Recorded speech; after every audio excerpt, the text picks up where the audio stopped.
Dear colleagues, as you know, this is a crucial moment for our agriculture and for the way we farm.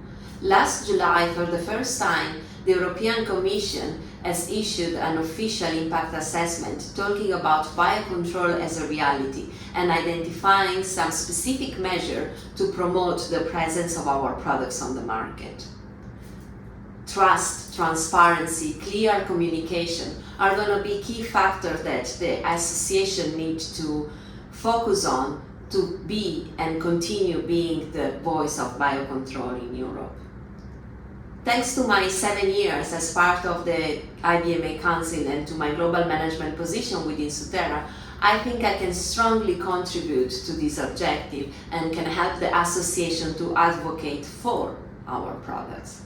If you have any questions about my candidacy, feel free to reach me through LinkedIn or through the ABIMA administration.